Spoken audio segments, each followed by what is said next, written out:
Hey, good morning. It's Monday, April 28th, and welcome back to Everyday Talk 24/7. Really good to start another week with you, the last few days of April. You and I are under constant attack, and this week I'm going to talk about this attack that we are under and so that we can properly identify it. In Ephesians 6, we read this after Paul lays out what all the various elements of the armor are that he wants us to use. He says in verse 16, in addition to all of this, take up the shield of faith, with which you can extinguish all the flaming arrows of the evil one. The enemy is firing flaming arrows at us constantly.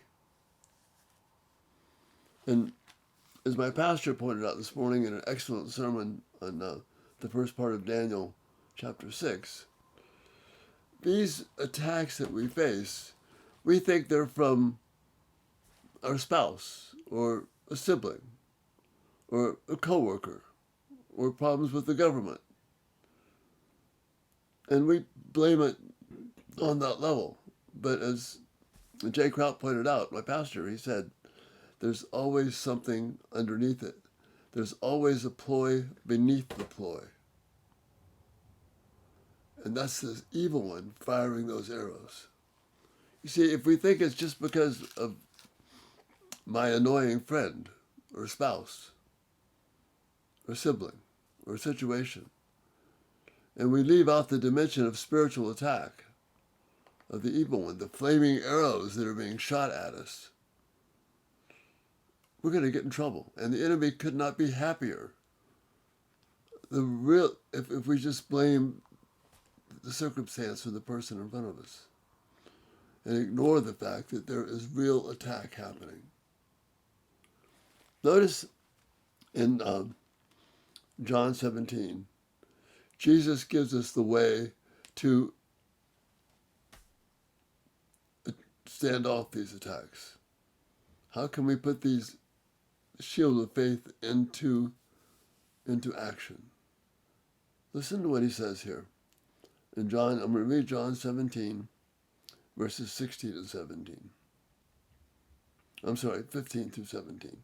My prayer is not that you take them out of the world. This is Jesus' high priestly prayer to his Father just before he's about to be crucified, just a few hours away. My prayer is not that you take them out of the world, but that you protect them from the evil one.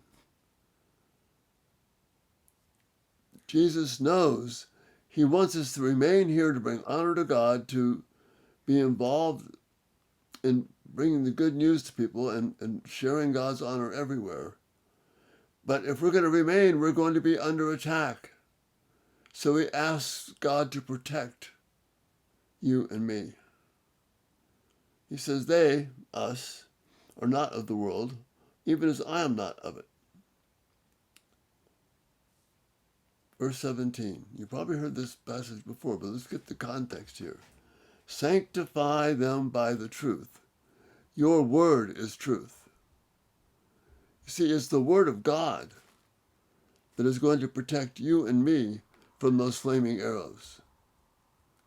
That's how we build the shield of faith, which will extinguish those arrows. That's huge for us.